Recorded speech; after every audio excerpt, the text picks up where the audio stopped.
in case you were here earlier, my name is Alex Calvin. I edit PCGamesInsider.biz, which is Steel Media's PC Games B2B site. And I'm joined today by... So I was just waving for Dave. There, he's taking a picture. Hi, Dave. Joined today by Simon Byron from Curve Digital. Would you mind telling us a bit about yourself? So, because you've kind of done it all. You've done journalism, you've done PR, now you're working at Curve Digital as a publishing director? Yes, hello. Thanks for having me. I was expecting more of a fire, I have to say.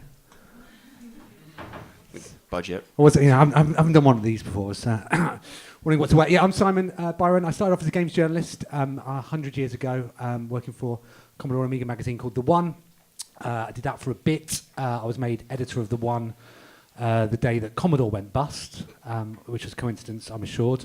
Did that for a little bit longer, then moved to a PR agency called Bastion, Barrington Harvey, and then Premiere. Spent the bulk of my career doing PR and marketing for games such as Command & Conquer, Resident Evil, latterly the Guitar Hero games, launched those. And then approaching 4 years ago, joined Curve Digital as publishing director. The remit there is to oversee the whole sort of publishing process, so from start to finish. So looking for new games to sign, working with the devs to through route to launch, making sure that the strategy's right, pricing, timing, that sort of thing. And then beyond then, because back in the old days it used to be about just you launch a game, then you forget about it, or you sit back and wait for the boxes to be returned. Now that really is just the start of what we do. So you launch a game and then you're sort of actively publishing it for 3, 4, 5 years sometimes. So yeah, been around, done a lot. I have to say publishing is the hardest job I've done in video games. It's the one which keeps me up at night the most. But what's been brilliant about it is that back when I became a journalist, I think people chose to enter journalism because they weren't clever enough to write games. I'm not like you people. That's very correct, actually. Right, and then you move to PR and marketing because it pays more, but the goal is always, I think, to sort of work at the heart of the games business. So working for a publisher has been brilliant. And the opportunity actually to look at or to see exactly what is making a difference. Thomas talked about cognitive bias earlier, and that idea of doing something because you think it's right. And actually, when you peer behind the curtain and look at exactly what's going on, those things that you thought, when you're doing PR, when you're marketing a game, those things you thought made a difference often don't. Well, it might be the case that it worked back then, but the games market's changed so much in just the last 4 or 5 years that what worked then just simply doesn't now. I guess the point of this Pfizer chat is to be talking about what works in marketing really for indie games. So I suppose to do that, I guess we need to briefly just discuss what used to work back when you were doing PR and marketing at Premiere and the other outlets. What worked then? Yeah, I mean everything has changed so much in that back those days you used to have gatekeepers, right? The journalist's job was to find stuff that other people didn't know about and lead the way. Now that could be stuff that we're all expecting, that could have been sort of access to AAA information earlier on, but they were very much the barriers to entry. So you needed to go through journalists, and there are only there are only a handful of actually, back in the 90s, there were dozens of games magazines, and the holy grail was always to get a cover, and then it was how big can you make the preview, how big can the review be, how big is the score going to be? All of these things just don't matter anymore. Back in the day, I used to be able to tell you every score that a game used to get in Edge magazine. I couldn't tell you what was on the cover these days. So back then, I think people's access to information was much more curated. Nowadays, there's as Thomas was explaining earlier, the volume of games coming through has never been easier to write games, and conversely, it's never been harder to actually sell them. And so that needing to know the right person, that has changed, and I think that's absolutely for the better. It shouldn't be about your personal relationships necessarily. It should be about the quality of what you're working on. And so that whole selling to retail, which was such an inefficient way of doing business, has collapsed, and now people are selling direct, and there's far more opportunity but also far more risk. I suppose now there's more of a, it's less about who you know and more about the quality of the game. With something like influencers and social media, if a game looks good, if your friend says it's good, you're more likely to pay attention to it than a game, like a magazine or website writing about it purely because they know the developer or the publisher? I think that is key. These days, I think games are sold through recommendation from your peers rather than those old gatekeepers themselves. For the last few years, I've done a roundup in January where I look back at the games that we as Curve Digital have published, and first of all, I rank them by Metacritic, which is in itself an antiquated way of thinking about things, But sort of go, okay, well, so like the highest Metacritic down to the not so highest, I should say. And then I order them by sales, and often those charts are very different. And so it's not enough to be a good game anymore. Sure, you might have got a number of 8s, a number of 9s, etc., etc., etc., but those do not guarantee sales in the way that they used to.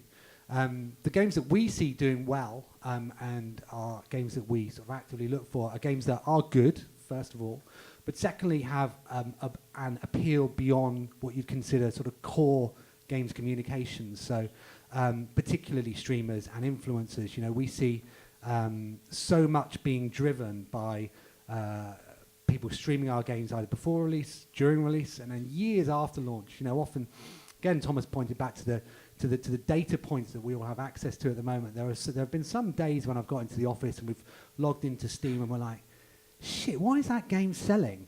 And you can see a spike, and it hasn't been through sort of proactive stuff that we've done, but it's been through like we'll unpick it and we'll find out that somebody streamed it, and then you can see that rise in sales. So I think at the start of your schedule when you set out to do it, it's been good to see some of the talks that have said that actually marketing should be integral to the game development process. Working out where you want to be, who you want to target, and then spending that time getting there is vitally important. But yeah, thinking beyond the sort of core games comms and how you're going to hit those streamers is crucial.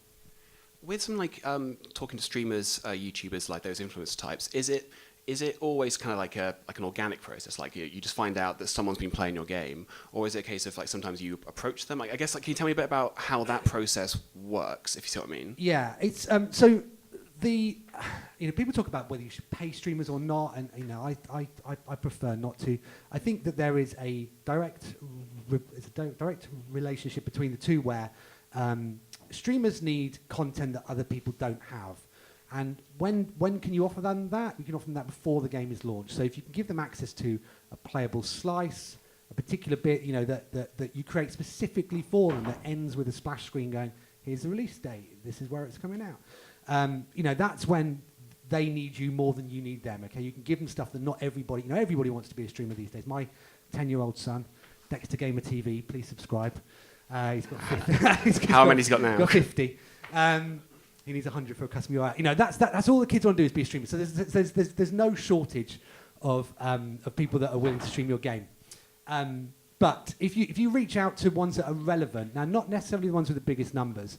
We've had the biggest streamers in the world play some of our games before, and then hurriedly rush to the office to see what difference that's made. And if they're not appropriate or their audience is too general, they can make no difference at all. People are watching that channel for the personality of the streamer rather than the content of what they're doing. So to pick people that are appropriate, I think it's really, really important to help people on the way up. So it doesn't matter if you haven't got millions of subscribers. If you've got thousands, that's helpful. But reaching out, establishing a direct relationship between you and the streamer that will work the first time you do it, but then if they see that they've got some views from it, they're going to come back to you, and hopefully it'll be an ongoing thing from that point of view.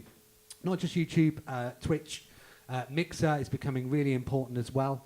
So making sure that you've got the content for them at the time that works for you. One of the things that Thomas mentioned about having these goals earlier on, and I think on Steam in particular, you need to set yourself some wish list goals. And that's where you can see, throughout your campaign, the first time you show something off to the world, you should have your Steam page up. You don't need to have a firm date up on it, but you need a destination where your customers can go to.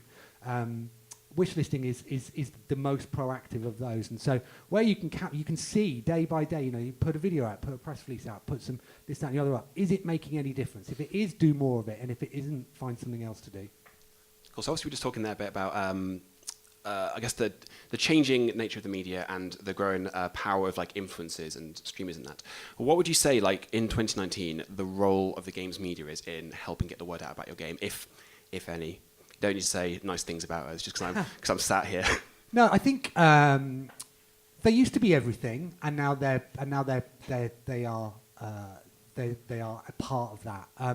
I think everything feeds into itself, and so you still need the press where you can get it in order to attract attention elsewhere. So I keep talking. It was only because I sat here watching Thomas's talk, but he was talking through sort of what he pays attention to, right? Twitter, you guys, GamesIndustry.biz, etc.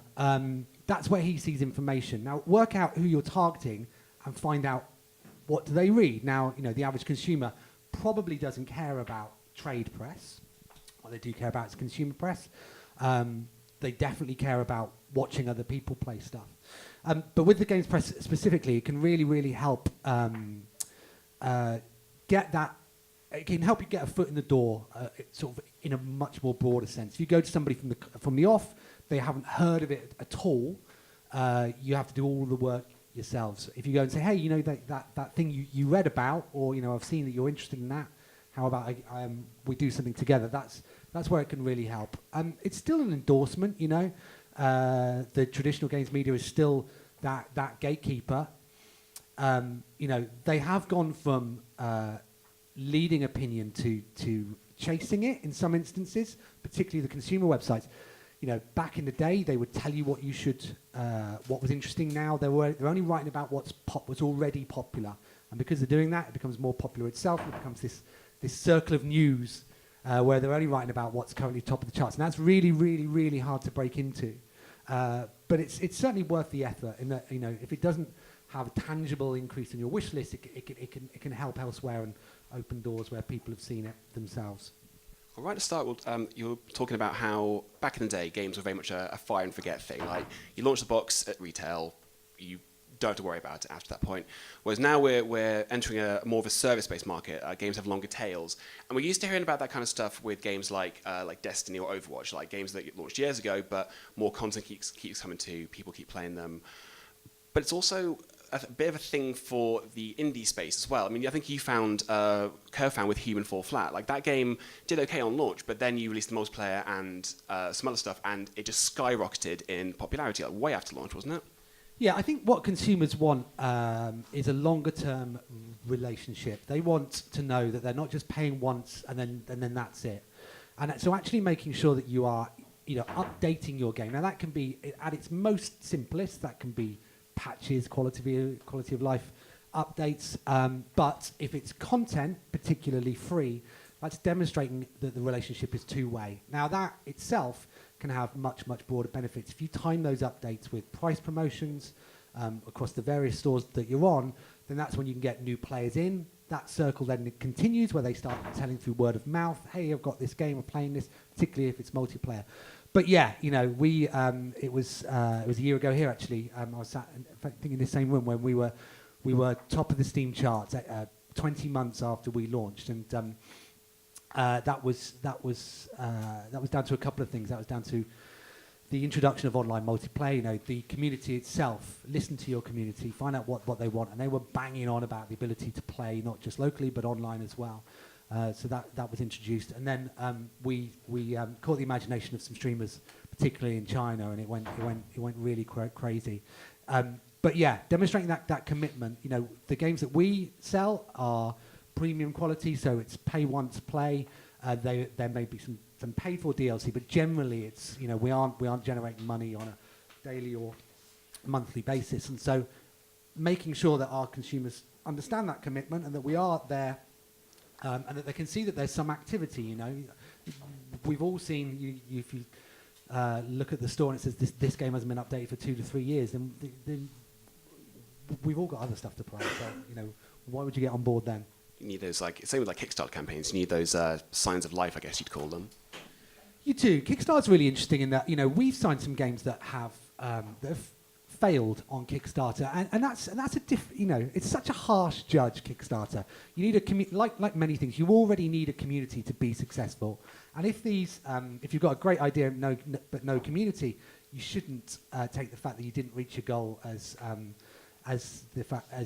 somebody saying that your idea is not particularly good. But Kickstarter can be a really good way of testing the water. It's really hard work if you are successful, because your ongoing commitment then, I think there have been some high profile games. I almost named them then, I remembered the camera, of people that have run Kickstarters and then promised physical rewards for digital games that have then cost them more to deliver, but they felt the obligation to. So yeah, absolutely think carefully about that. But but when it does work, it can then provide the impetus for news generation. It can provide that endorsement that you've already got a player base that's interested in the game before you go and talk to publishers or indeed press.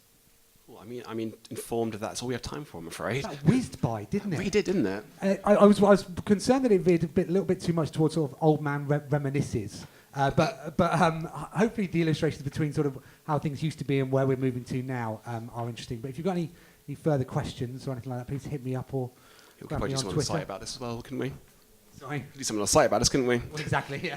Right. Right, thanks very much. Thanks so much.